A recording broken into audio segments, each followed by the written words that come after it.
is how we do it.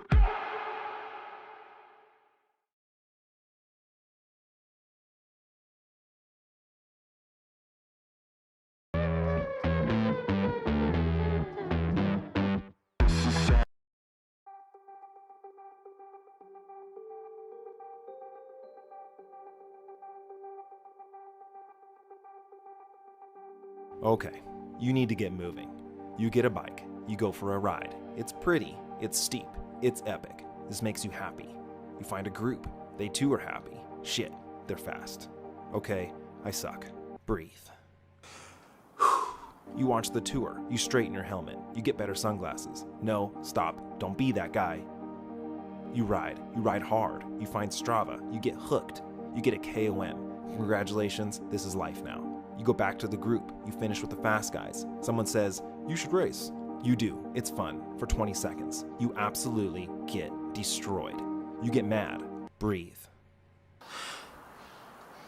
Your friend calls, says we should ride. You get your helmet, you do a century. That was fun. You get a better helmet, you get better wheels. You get a race bike, you ride hard, you wake up early, you drive far, you race, you do okay. You find a team, you get the hang of it, you feel great. You upgrade. Oh no, you suck again. Breathe. Your friend calls again, tells you to try something new. How about track? You do. Okay, no, track is crazy. You try dirt. It's a lot of fun. Very fun. You race, you win. You beat a 13-year-old girl. Who cares? A win is a win.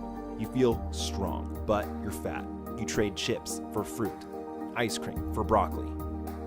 Beer for let's not get too crazy. You get a power meter, a coach. You train hard, really, really hard. You wake up early, you drive, you race, you breathe. You train harder, no matter what. You wake up, you drive, you race, you suck less. You train, drive, race, suck a little less than last time. Train again, again. Race again, and again, and again, and again, and again, and breathe. You make a break, it sticks. Oh my God, you're gonna win. This is it, all of your hard work. You've got this. One more lap. Nope, you get second. You burn the out. You bring the ice cream back, and the chips, and catch up on that missed beer. You get fat. You breathe. You ride with friends. It's near a lake. A very pretty lake. It's fun. The view is great. The pace is easy. Your lungs don't hurt. Your legs aren't screaming.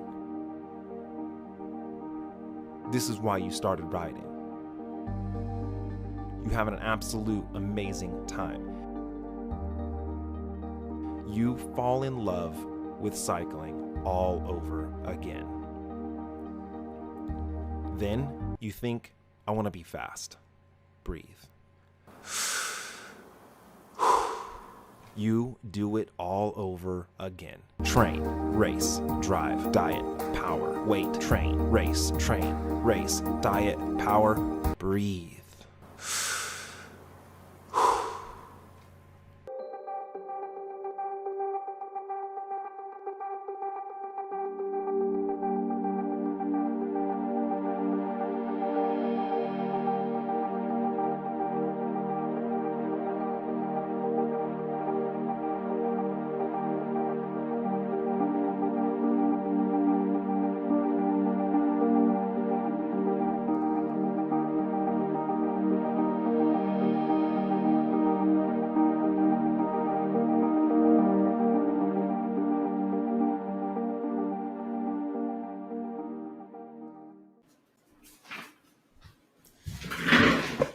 All right.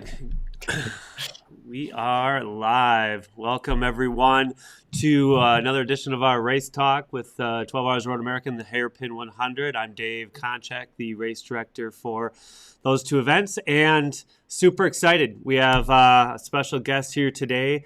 The Vegan Cyclist came to join us as we are super excited to have him join us for the event this year. Welcome. Thank you so much for having me. I'm really excited about this. I have a little bit of a street bike racing background. I raced street bikes for a little bit, and so just like road courses, I'm super interested in them. You know what I mean? Riding bikes on road courses they're just perfect, right? So I can't wait. Yeah, it's super exciting. I know that other people that have done street biking and stuff racing at Road America always say that this is one of their favorite spots to be at because it's the National Park of Speed. This is like huge history. Everybody comes here. It's one of the most iconic road races in the U.S. And so when people have a chance to be there, whether it's to step foot on there for like a run walk type thing, or be on a bike, or be in a race car, they're taking those opportunities to be here. Hey guys, so our event's coming up. We are coming up real quick. Just over a month here, we are going to be taking over Road America. And, we have lots of things planned this year. And as you know, for those of you that signed up for Victory Lane Experience, you guys have a lot of extra perks. And one of those perks are having a t-shirt ride with this guy. So make sure you guys get signed up. And if you don't know who this guy is here, he is all over the board right now. He loves to ride bikes and likes to do those crazy things, and that's what really got me into watching your content, because I too myself, I like to do all the common things, but then I'm like, well, this looks dumb and crazy. Let's do it. What are we doing this weekend? So I like that that kind of stuff that you really push out. So tell me, how did you get into riding bikes and doing all these things? Have you always been doing this your whole life, or what do you got going on?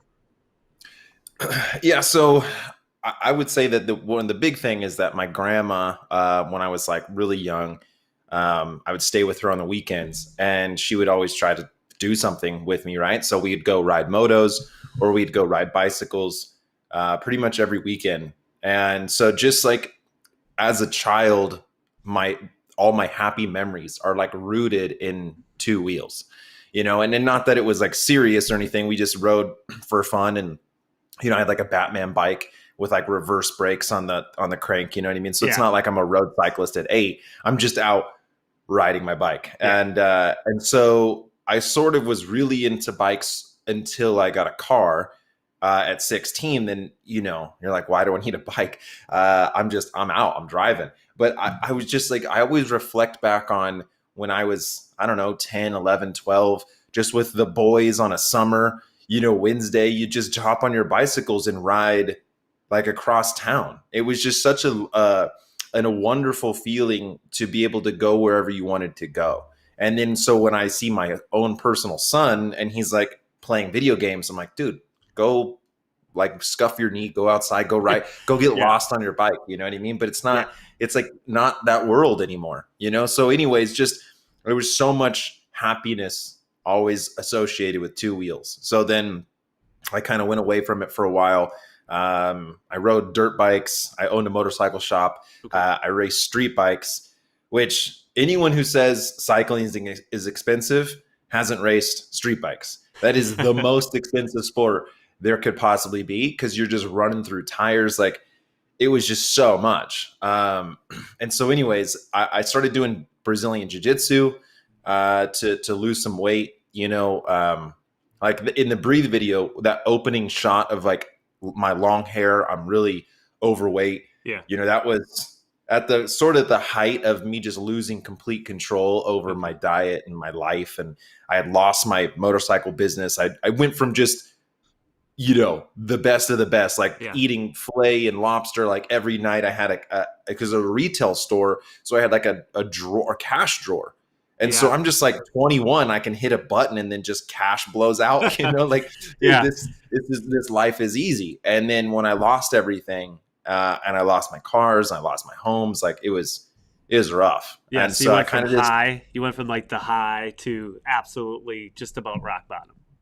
Totally. And that's basically, even if I told my life story, it's just these peaks and these valleys just over and over and over again. But it teaches you good lessons. And so anyways, I got into cycling because I wanted to lose some weight for Brazilian Jiu-Jitsu. I was competing at Worlds, and it just kind of fell in love with it like right away. Really enjoyed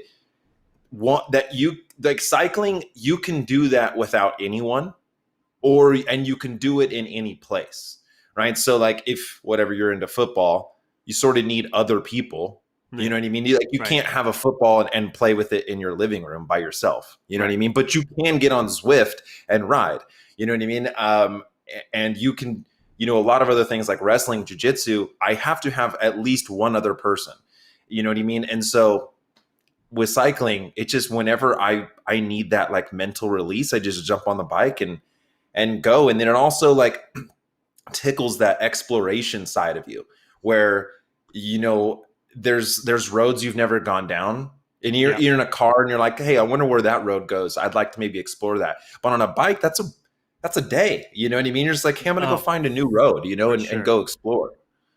Yeah. I think that speaks to a ton of cyclists, just being able to go out, explore. And, it's always something too when you're pulling up on a bike and maybe grabbing something to drink at your halfway point or something somewhere, a little cafe, and they're like, wait, where are you from? And you're like, oh, I'm from here. Really?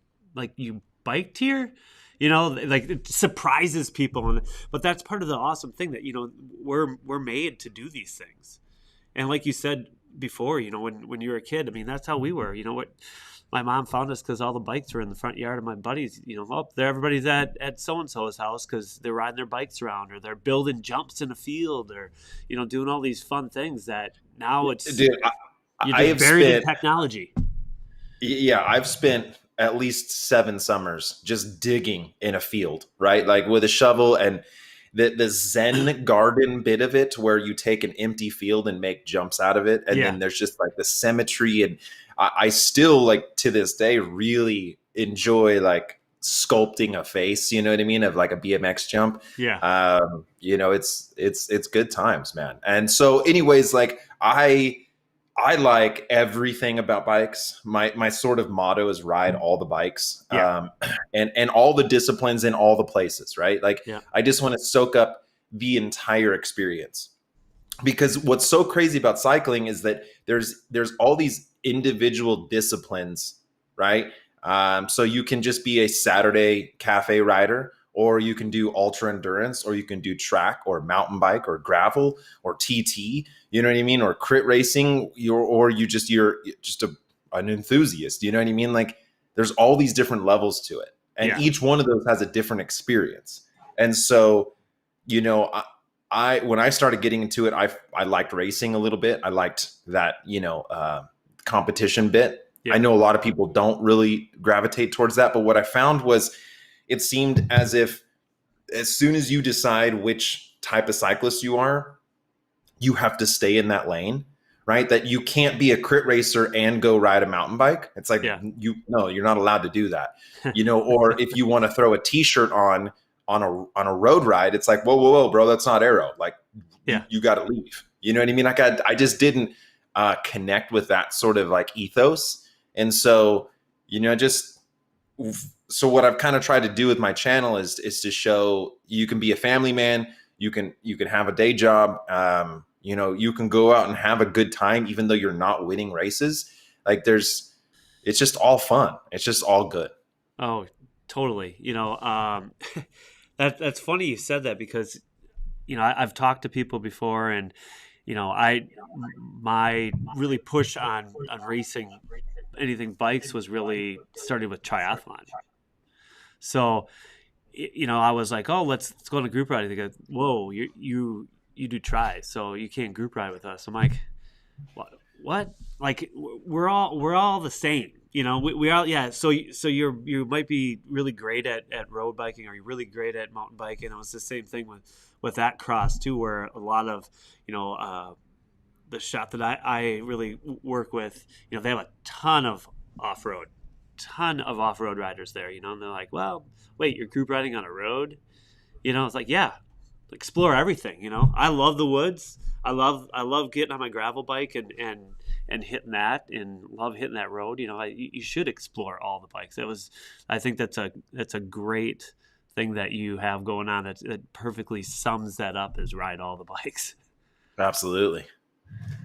Well, So, and in different, like, so I ride motos, that's like a big thing too. But if you also then do like mountain biking and gravel and road and TT, that makes you a really well-rounded rider. You know what I mean? And so, not that you have to do all those things to have a better experience, but it's sort of like the rising tide lifts all boats, So if you do some mountain biking and you have a better bike handling, that translates over to the road. And now you're a better rider. You're a little more comfortable. You're able to enjoy that experience a little more. Absolutely. So, you started racing, started riding all the bikes, and whatnot. For one, what is your go-to ride right now? Which of the bikes is your favorite bike? It's hard to pin it down. You know what I mean? It changes. It changes. It depends on the day. I'm a huge fan of Zwift and indoor riding, to be honest. I really like Zwift racing. I know some people, they're just like, there's no way I could sit on a trainer for however long. But I've done these Zwift rides where it's 100+1. Yep. So it's like the Vegan Cyclist 101. I did that because I wanted it to be the hardest jersey to obtain. So if you were going to have a Vegan Cyclist jersey in game, like I didn't want it to be like, oh yeah, you just eat a banana and you get it. Like I wanted it to be, you have to ride, it has to be the hardest jersey to get. And until I came on, it was ride 100 miles and you got this kit. So I did 101 miles, so like technically finishing it was the hardest kit to get in the game. But so like 4 hours, 5 hours on Zwift. I mean, I don't know, man. I love that. In the winter, I'm big into that. Full suspension mountain biking. I've got some good trails up here. I like doing that once a week. But if I had to like have one bike, it'd be a gravel bike for sure. Like the Canyon Grail. I think it's just my favorite bike. I can ride road on it. I can ride mountain bike trails on it. I can ride gravel. It's just, and that's my favorite ride is you start on the road and then you dip onto some fire roads. Then you're like on single track and you can get to places that no one else can get to. And sometimes I feel really bad because I come home and I tell my wife, like, I just went on this, adventure and I crossed a river and I was in a place, this meadow no one's ever seen before. And she's like, well, I want to see that. And it's like, well, you have to ride. You know what I mean? You can't get there. You can't actually get there by car. You know what I mean? And so I get like all these little secret places are just for me. And I want to share them with everyone. I want to share them with my wife. But, you're rewarded for pushing on those pedals. Yeah, absolutely. No, my fiance and I love the adventure of having that gravel too. We take off right from the house, hit some road, and then we're out in some gravel and just explore wherever. It's like it doesn't matter. There's never that closed road, or you can't go past here because you have the wrong bike or something. You can just get everywhere and find that and just really explore and find those hidden gems. Well, and then it sort of pulls down the like ego a bit. If you go on a road ride, and you get everyone's in like skin suits, the pissing contest can get out of control quick. And on gravel, I sort of feel like, it's a mix between the super relaxed mountain bikers and the super aggressive roadies. It's sort of, hey, we are here to get a workout, you know what I mean? But we're chilling, you know what I mean? We're having a good time. And so that to me is one of the best things about it. Yeah, absolutely. So what are some of the things that you've been up to as of late? Let's say all of like 2021. Let's go down that road. 2021 has been quite the year. So in 2020, I sort of panicked that because I couldn't do anything, I couldn't do any events. Just the whole COVID thing, sort of like, I don't know, I didn't really deal with it very well. Like I just didn't know what to do, and I felt like my whole brand was going to fall away because I didn't have any events.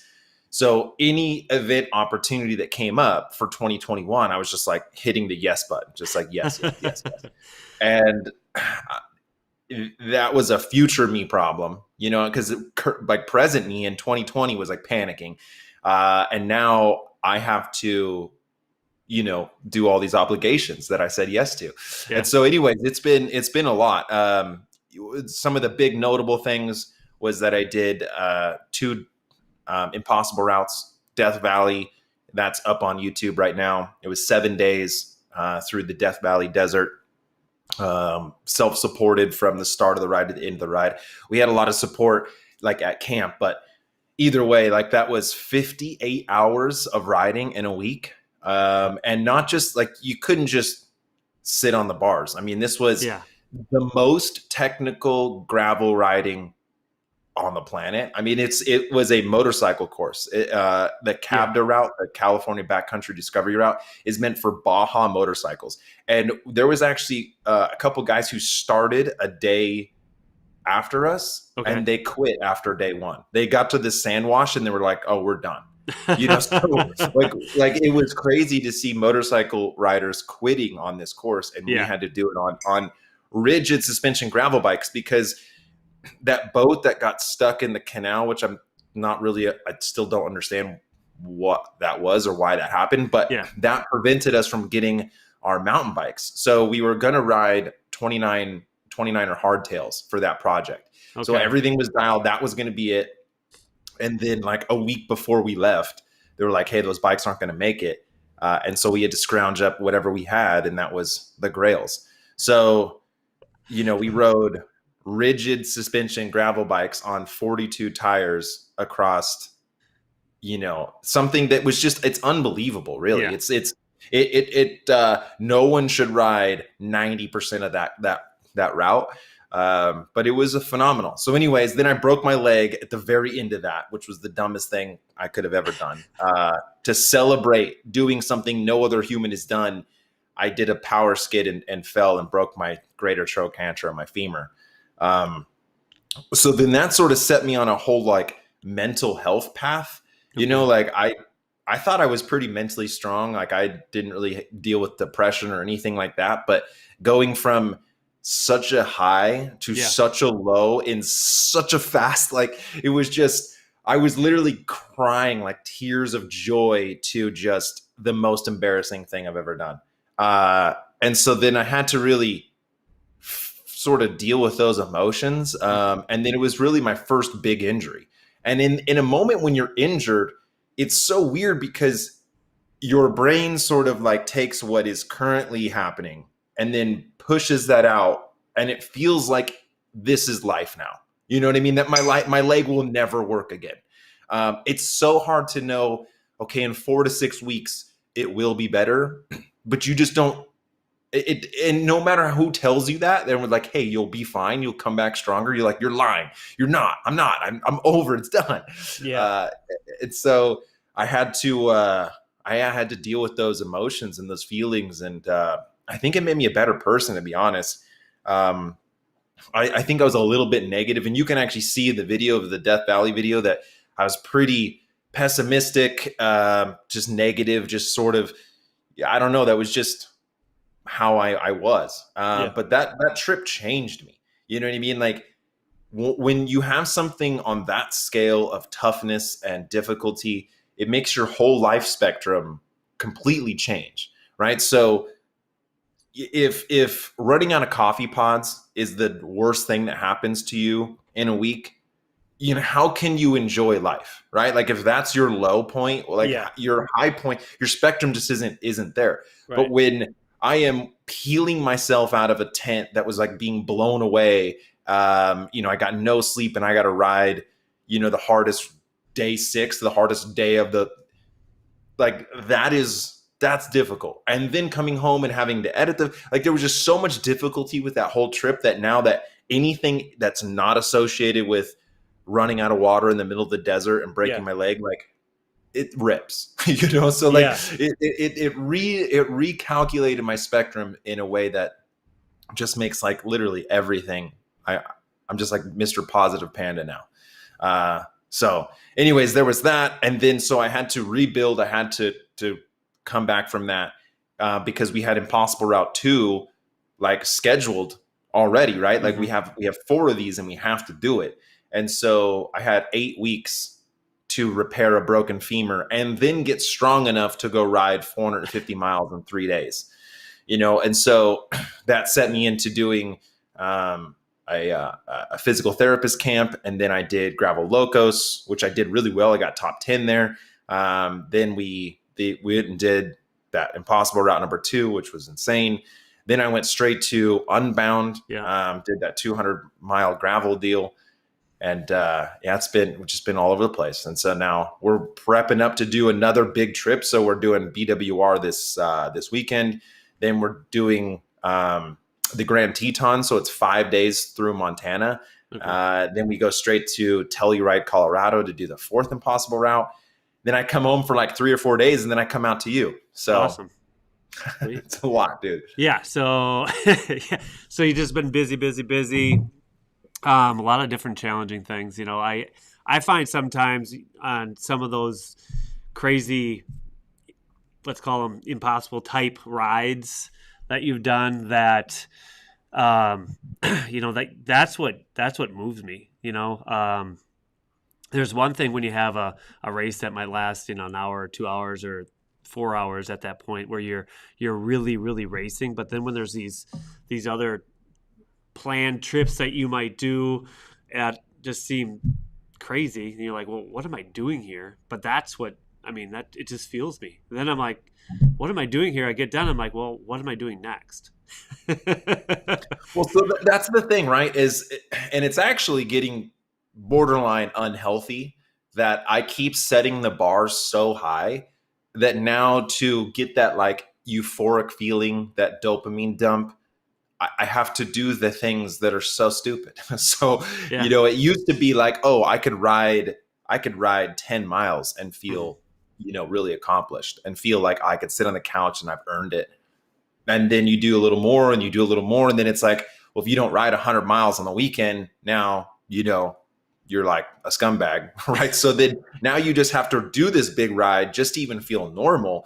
It's like cycling follows like an addiction, data set, like perfectly. I lie about it. I lie to my wife. I'm like, oh, I'm only going out for 2 hours, like 5 hours later. You know what I mean? It's just been, it's just a lot. And so now that I've climbed a volcano, I've done Death Valley. I just did Race Across the West where it was 930 miles, nonstop. Like, it's just, what do I do now to get that feeling of like adventure and accomplishment? Yeah. It's so much, dude. I'm going to have to like ride on Mars. I'm going to have to get on Elon Musk's rocket and go, do a gravel race somewhere else. Oh, that's wild. So, you're coming to our event. A few things are pretty unique about it. One, there are these 12-hour rides or longer rides, but this one starts at night, and it's an overnight event, which is pretty unique for something that's just a 12-hour event. You hear of a 12-hour event, usually it's early morning. It could be 7 a.m. to 7 p.m. But we're a 7 p.m. to 7 a.m. event, which is awesome. We added a run portion you'll see all the runners and stuff on their course that go alongside of this, over the top, through the bridges, under the tunnels and stuff, which is pretty sweet. But our organization with My Team Triumph, and we are helping our athletes that have disabilities participate in events like this. And so when we initially talked, we talked about this a little bit, and you were like, well, I'm down with that. I'd like to pull a captain and see what I can do. So we paired you up with Kayla, and she's an Ironman. She's done a lot of long events herself.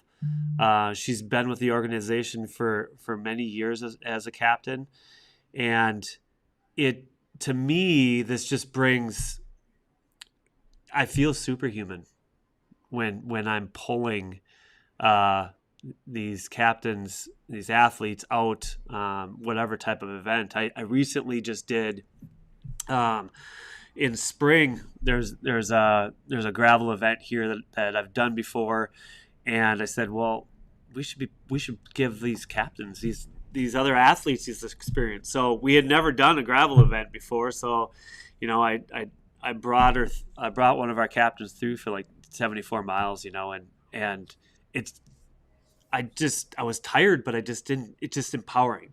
The smile that can come on a captain's face from us helping bring these opportunities to them is amazing. So knowing these things, what are your thoughts? What do you think this whole experience is going to be like for you? I have no idea. I mean, that's the beauty of it, is that I want to do something that I've never really done before. I want to have those moments where you're like, you come into something and you have no idea what to expect, and so then it sort of surprises you, right? You're just taken back by emotions that you didn't know you were going to feel, struggles you didn't know you were going to do or have. I mean, so I don't know, man. That's my jam, is to jump into something with literally no experience, no information, no knowledge, and just see how it goes. I've done I don't know, 10 plus hour rides this year. Yeah. So I feel confident that the 12 hours, that I'll be able to hang with that. The one thing that's interesting, I mean, I love that it's overnight, like racing under the lights.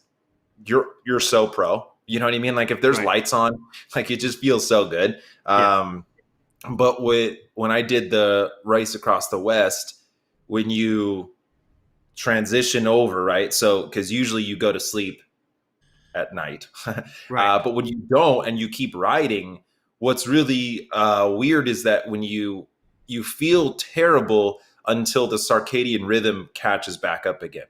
And so that was something that I found really surprising during the race across the West was, like adrenaline would pull you into like midnight 1, but then you would just feel like death until maybe say, you'd wake up normally like 6, 7 o'clock. And then all of a sudden, even though I haven't stopped riding or I haven't taken a break, all of a sudden I feel so good. Yeah. And it's just so weird, that rhythm. So I'm looking forward to that. And also, when you ride, say if I go out and I do an event by myself, well, that's just an experience that only I can share. That's just me. But if you're doing something with someone else and they're in it with you, well, that's a shared experience, and it sort of heightens and makes it more real because there's someone else there with you.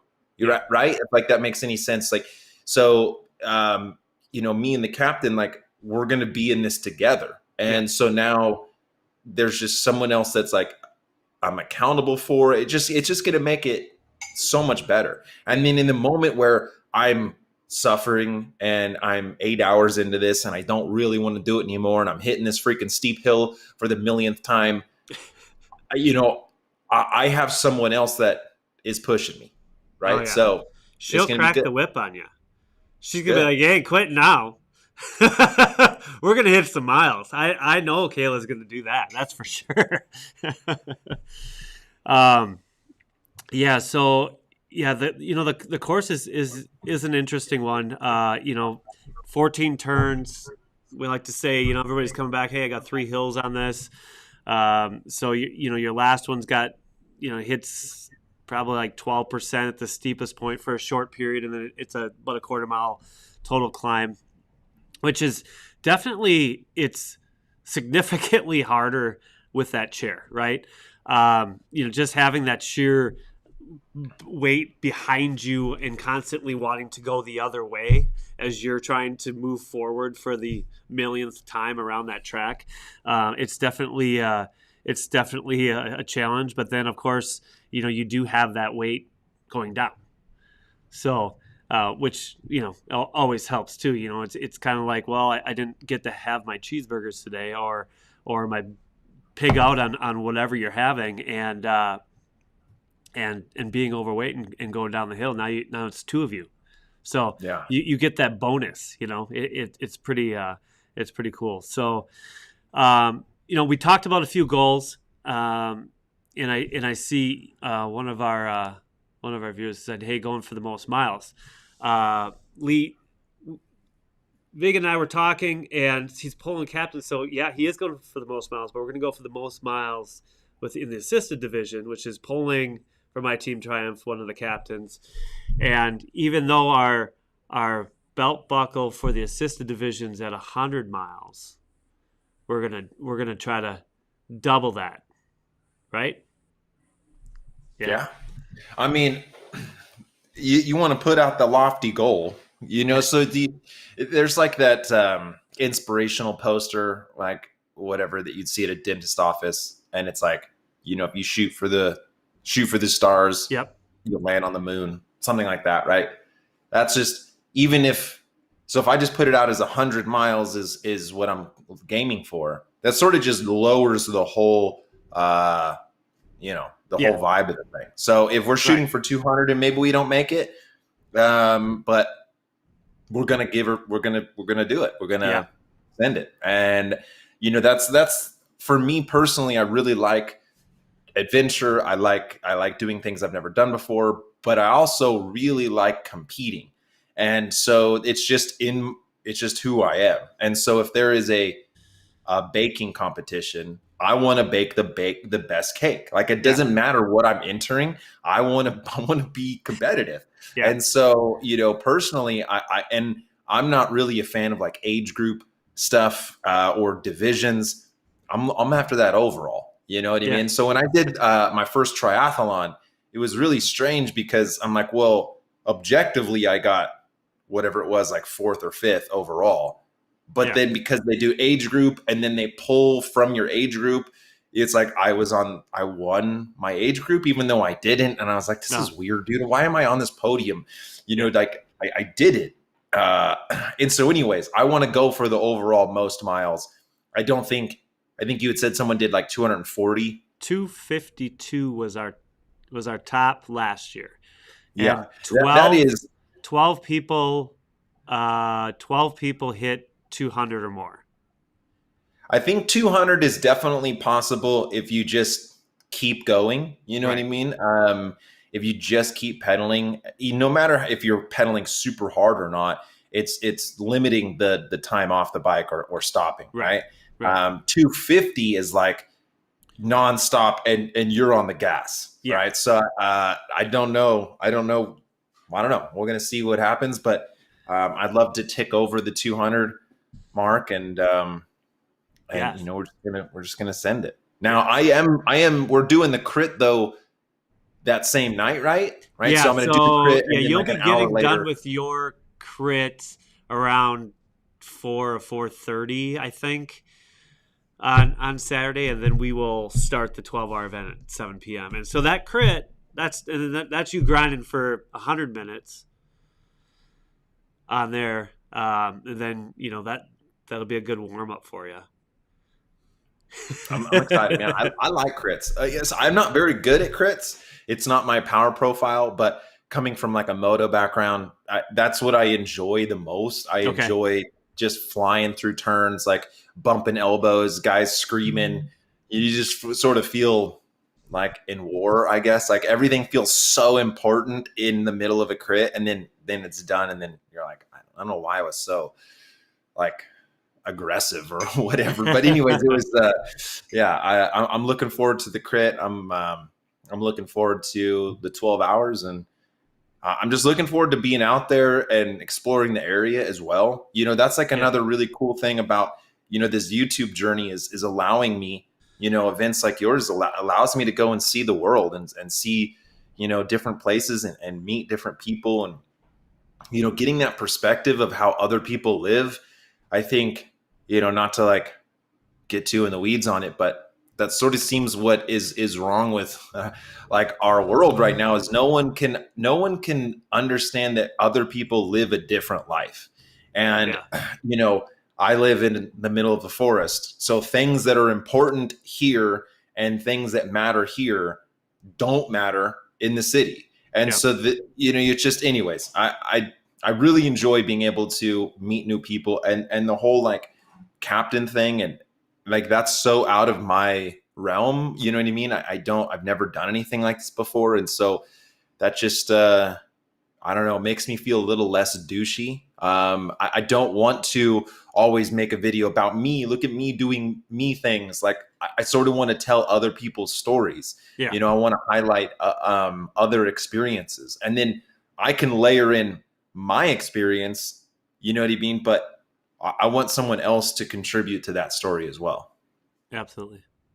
That's awesome.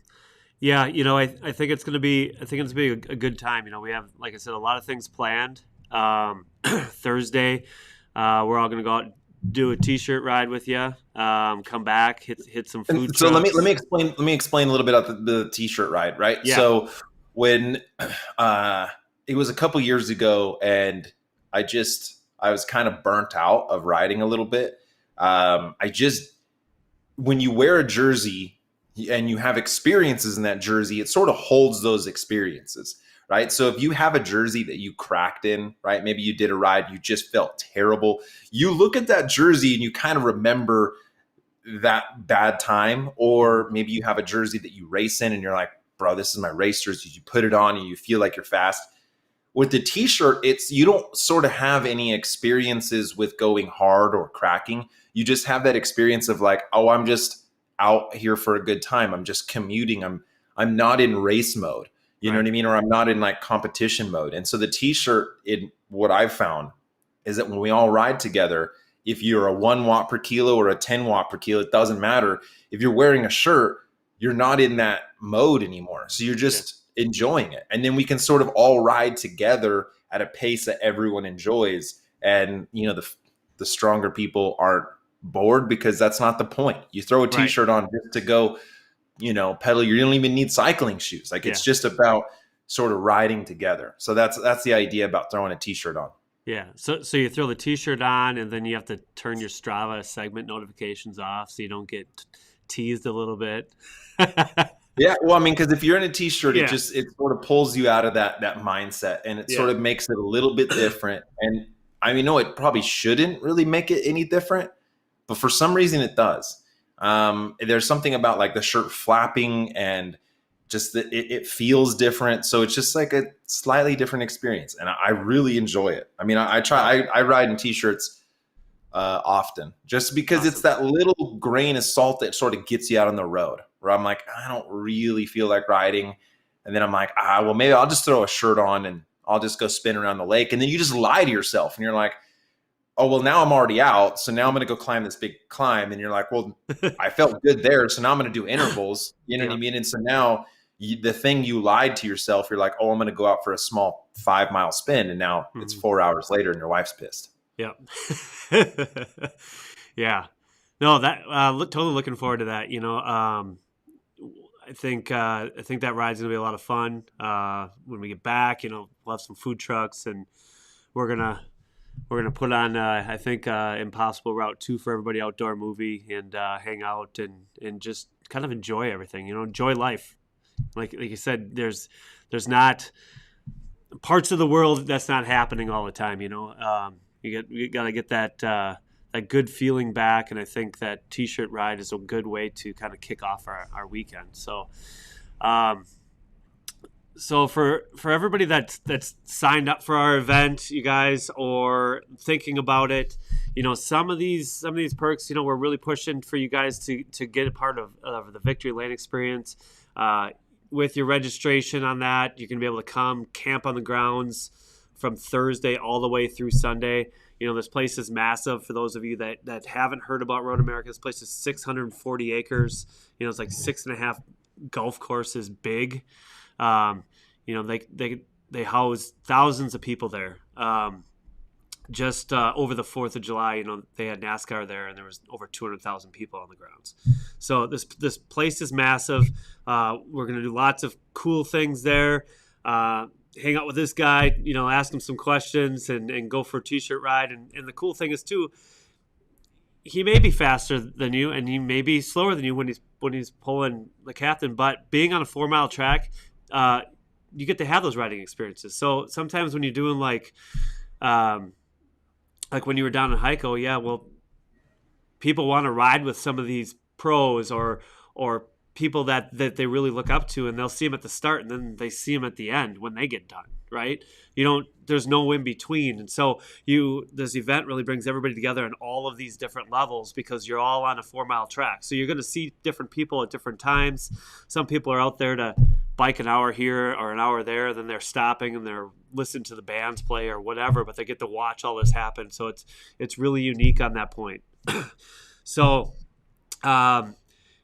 anybody that is listening to this today, we did kind of create a little code for an extra discount, VCTALKS, all caps. That works for the Hairpin 100 or 12 Hours of Road America. So 12 Hours of Road America, get $20 off, $10 off the Hairpin 100. That's our crit. That's going to run Friday and Saturday, and then obviously the overnight Saturday night into Sunday morning for the 12-hour portion. Just make sure you enter that code on our registration site. So our website is Road America 12. I'll give you all of the details on what we have going on for the 12-hour portion, stuff on our organization, my team Triumph.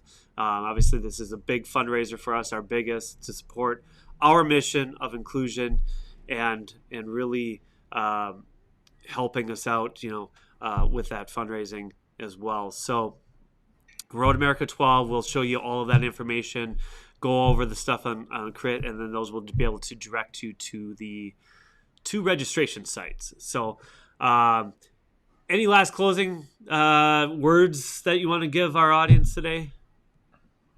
No, I mean, not really. We'll just get out there and let's ride, and let's do something fun, and whatever you think is too difficult for you. I guess that's what I'll say. It's like, what I've learned throughout this year is, I'm an average Joe. Like there is nothing genetically anomaly about me that I am some crazy good athlete. I'm just a normal guy. But the adventures that I've been able to put myself through has shown me that whenever you think like what your limit is, like it's not even in the realm of that limit. Like what you're capable of is so beyond comprehension for you that it's really insane. And so if you're thinking, oh, well, I'm not a crit racer, or I can't go 12 hours, or all these doubts, like whatever it is, just push those out and just have the experience. Like if you want the experience, go get that experience. And who cares if you didn't finish or you do terrible or whatever. It's all about just sort of having that experience. And, if it's good or bad or indifferent or whatever, looking back on it, you're never going to regret having an experience. So do it. Yeah. No, that's awesome. That's definitely what we are pushing about this event too is all about that experience. So, and it's not just for the riders out there. It's for the runners. It's for people that want to do a duathlon, and it's for the spectators. Totally family friendly event. Bring the whole family out there.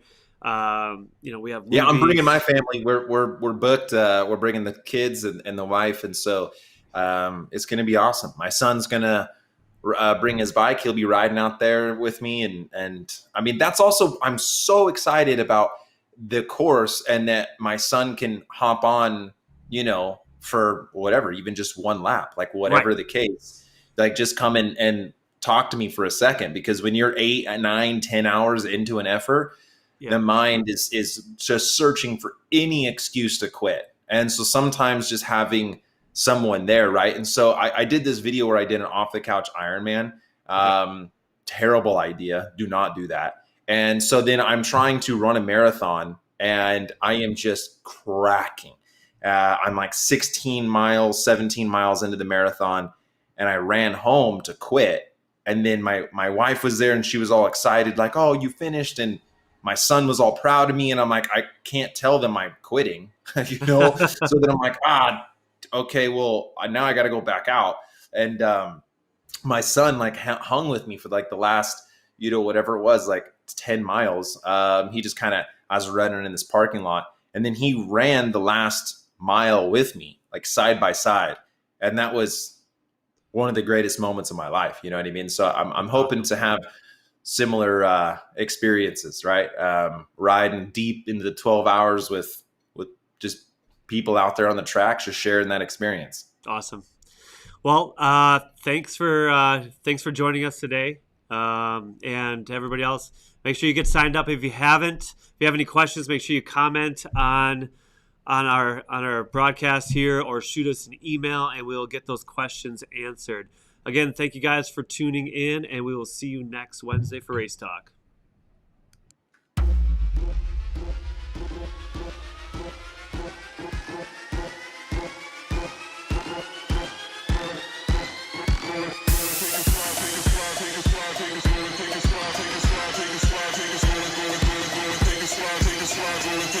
Find your zone every day.